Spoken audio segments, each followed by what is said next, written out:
So, Close Ties, Rodney Crowell, your latest record. I think, is it your 18th record or something like that? It's a lot. I don't know. Yeah. I've lost count. It must be hard not to look back at some point. I know when you write your memoirs, that certainly that muscle gets some exercise. But this record certainly has contemplative reflection in it. That it does. Yeah. But from the present moment, though, as you, witness the song, It Ain't Over Yet, that song is written from memory entirely, a memory of a relationship that spanned 44 years, 45 years. Yeah. But the emotion is entirely in the moment. Yeah. Was Guy Clark one of the first people you got together with when you got to Nashville the first time? It was very early. I met a out-of-work tightrope walkers, a husband and wife team. They How could they be out of work? They were. They had quit the circus, and were living on the streets in Nashville. And I found out later that they were actually from Poughkeepsie, New York, but they passed themselves off as Russian pretty convincingly. Wow. Which, Wow. they'd fit right in today. Yeah. They'd get a job. They wouldn't be unemployed anymore. No, they would not. And the gentleman of the team, he said, he heard me playing in the park. I was sitting. Really, what I was trying to do is play some really sad songs and maybe get a girl, because I was living in my car at that time. And Girls are really drawn to guys living in their cars, I think. Yeah. only thing I attracted to myself was an out-of-work tightrope walker. Yeah. Who said, your songs are okay. He said, you need to find the curator of what's good here, and a fellow named Guy Clark, who, as luck would have it, within 10 days I stumbled into him, and thus the song. Well, another theme in your songs on your new record is kind of like getting real, the death of ego. You talk about how you were in your prime. You thought about all that external stuff. Oh boy, my ego died screaming. At some point, we have to understand, and I'm sure people do. You stand up. First of all, we become performers because we want people to notice and like us and even love us, And at some point, that doesn't work anymore. At some point, you got to fly on your own. And you got to provide for yourself that inner confirmation that it's okay to be doing what you're doing. And sometimes I make records, and I did write a memoir, and basically when I finish the work that I do, I say, well, if nobody hears this or doesn't do anything, I have the satisfaction of thinking I did a good job. Yeah. Well, also, I think making anything, being a creative person, there's a complete cycle of satisfaction that can come from just completing something. When you finish a song, almost doesn't matter if it turns out to be a hit or if a lot of people hear it. Just the exercise of being disciplined enough to start something, make it out, pull it out of thin air, and finish it. That unto itself is a lot. Yeah, it's a blessing. I can't believe that I've supported myself and my family, since my early 20s doing this. And who would have thought it? Well, yeah. I think there's some reasons why it makes sense. Not the least of which is you are a really prolific songwriter, and also you've written songs that have been covered by so many people with such good reason. Lots of great songs that have come out of your brain. Do you have a favorite cover? Do you have any favorites? I can think of a couple. But you know what? It's interesting. You're right. A lot of people have covered my songs. There's a particular version of "Till I Gain Control Again" that Willie Nelson recorded at the studio in the country in Bogalusa, Louisiana, and I sang harmony on it. It was a wonderful recording. I couldn't wait for it to come out. And then he released a live version of it. So that version is still in the can. Oh, wow. And it, maybe it's the romance of thinking it was great because I was involved in it. Or that it's never materialized, so that it's, yeah. No, well, it ain't over yet. Yeah, right. And another was, I have a song called Ashes by Now that Roger Daltrey recorded. Wow. And, but it never came out. But somehow I got a cassette of the rough mix of it, and I played it, and my daughters were really small. And when I sang that song, no real reaction, but they'd hear Roger Daltrey come to that big chorus, baby, and they would scream. I mean, it's like squeals, like 6-year-old squeals, and I think, Well, man, I don't have that, and that never came out. So my two favorites we'll never hear. Yeah. And there's no way you can fact check me on that. Yeah. which is par for the course these days Yeah. as well. Which means you could be making the entire thing up, too. Let's see. One of my favorite covers was when Pavarotti cut Blame It on the Moon.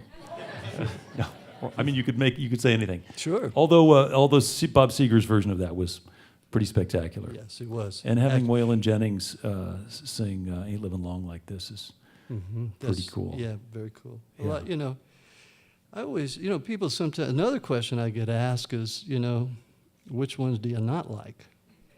And my honest response to that, a couple of times I made comments about, early on, as a freshman songwriter, I made some, that stunk, comments. And it got back to the artist. Oh, yeah. And I learned really quickly, if anybody records my song, and it, you know what, thank you, God bless you, it's the best thing I've ever heard. That's very Southern of you. That it is. You are a Southern guy, and I think there's a, it must be interesting having grown up around Houston, and of course the last time you were here we were talking about your book, your memoirs, and just incredible memories going to see Hank Williams when you were a 2-year-old up on your daddy's shoulders and playing drums in your dad's band when you're 11, and just all the stuff around the hardscrabble drama of your family. And Oh, if only I could remember where I put my iPhone. okay. It's that short-term memory thing. Yeah.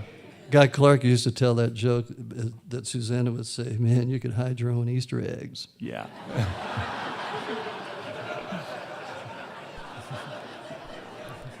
But the distant memory, you got. I do. Yeah. I have a theory about that, and you were talking about senses, I heard. Yeah.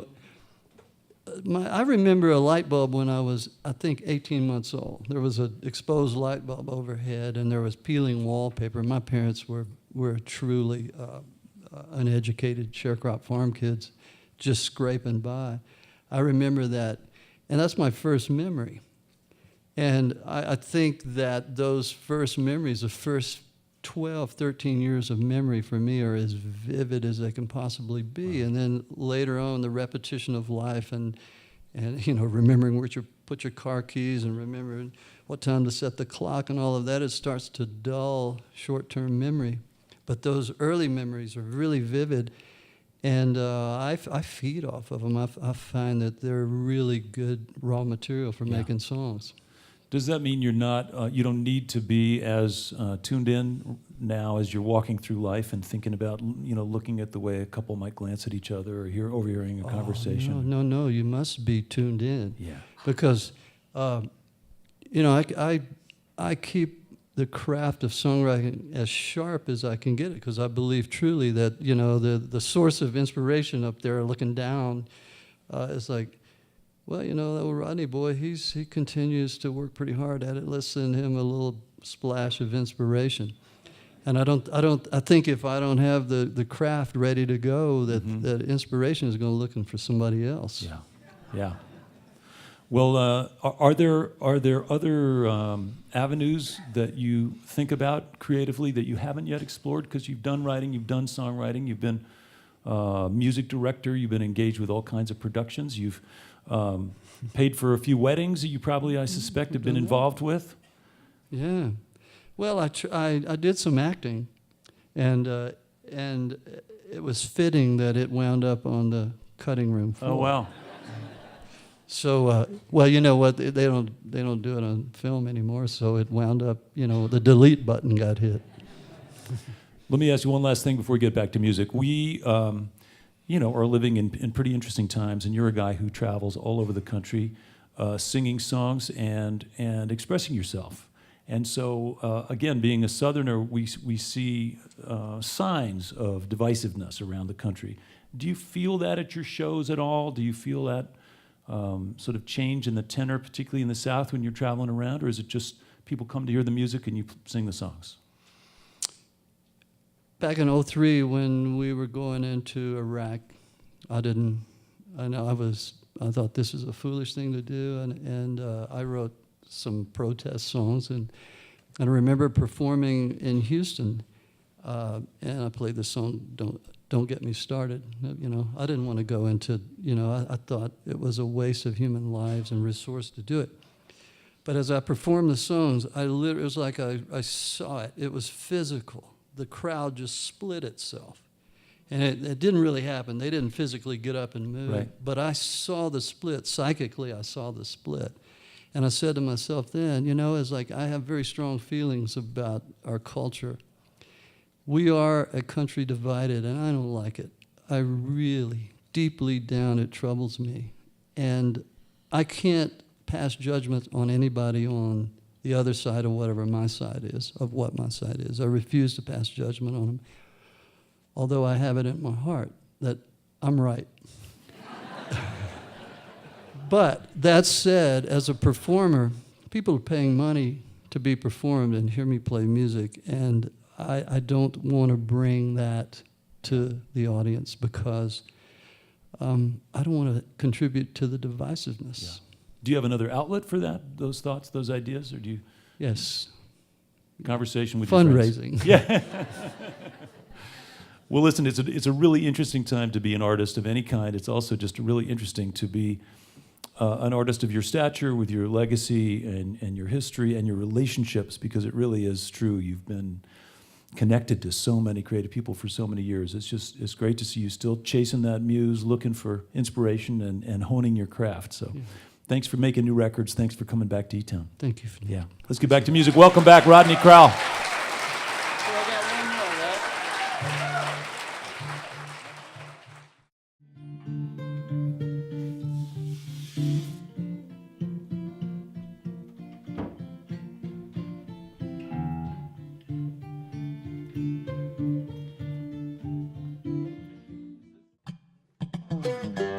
Hi, this is Nick Forster from eTown. If you want to stay up to date with all the performances, interviews, and behind-the-scenes footage, click the subscribe button. Thanks.